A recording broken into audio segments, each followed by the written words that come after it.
Hello everyone, my name is Dr. Sonia from BPT department. Today we'll discuss about a very interesting topic, that is typhoid fever.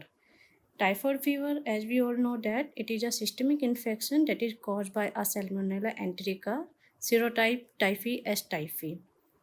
What is the exact definitions? It is an acute illness with fever caused by infection with Salmonella typhi bacteria contracted from contaminated water and food. It is also called as enteric fever, bilious fever, and yellow jack. Etiology, three type of etiology is there. First one is bacterial. As we know that it is caused by a Salmonella typhi bacteria. Second one is fecal oral route. It is spread through contaminated food or water and occasionally through direct contact with someone who is infected. And third one is typhoid carrier. Those people who are chronic carriers shed their bacteria in their fecal matters and are capable of infecting other peoples. Who are at high risk? Those work in travel or to area where typhoid fever is endemic. Those who work as a clinical microbiologist handling Salmonella typhi bacteria. Those have close contact with someone who is infected or has recently been infected with typhoid fever. Those immune system weakened by medications such as corticosteroids or disease such as HIV and AIDS. Those who drink water contaminated by sewage and contain as typhi. Clinical manifestations, we describe it by weeks. In first week, people suffering from high-grade fever, it is as high as 39.4 or 40 degrees Celsius. Second is poor appetite. Third one is diarrhea or constipation, abdominal pain, headache, weakness and fatigue, and rashes all over the body. In second week, fever is continue, extremely distended abdomen, diarrhea or severe constipations, and weight loss. By third week, intestinal bleeding occur, lie motionless and exhausted. Diagnostic test, first one is blood cultures. A blood culture during the first week of fever can show S. typhi bacteria. Second is CBC. A CBC or complete blood count will show a high number of WBC cells, white blood cells.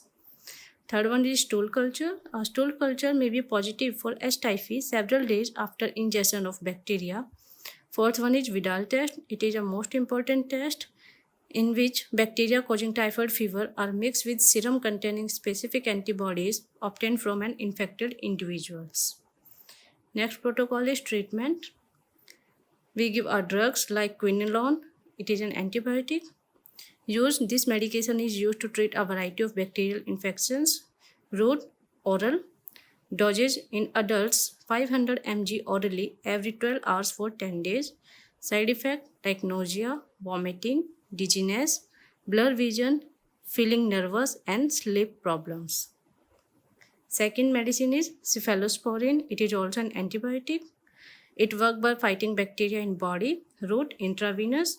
Dose in pediatric 75 to 80 mg per kg IV infusion for 5 to 14 days. In adult, 2 gram IV every 24 hours. Side effect like mild diarrhea, mild pain, swelling, nausea, and vomiting. So, what are the complications of typhoid? Like gastrointestinal bleeding, some may face perforations and myocarditis. This is gastrointestinal bleeding, perforations, and myocarditis. Health educations. Wash hand before and after handling something. Avoid drinking untreated water. Avoid raw food and vegetables. Choose well cooked food. Avoid popsicles and flavored ice that may have been made with contaminated water. Avoid eat the food and beverage from the street vendors. Remember taking antibiotic injection as doctor's order. Getting vaccinated before traveling to another country where common gets the typhoid. Follow up with the doctors. So we summarize it again. Salmonella typhi cause a protracted bacteremic illness referred to as typhoid fever. Since humans are the only reservoir for S. typhi infection, it is most often acquired through ingestion of food or water contaminated by fecal and urine of infected persons and chronic carriers. Typhoid fever is characterized by gradual onset of fever, headache, malaise, anorexia, abdominal pain, hepatosplenomegaly, Roche spots, and change in mental states. Then we go for laboratory diagnosis. Laboratory diagnosis like culture of stool, blood, and Vidal test. Next is antimicrobial therapy. It is indicated for patients with typhoid fever. Typhoid fever codes should be excluded from food handling and from direct care of infant, elderly, immunocompromised, and hospitalized or institutional patients.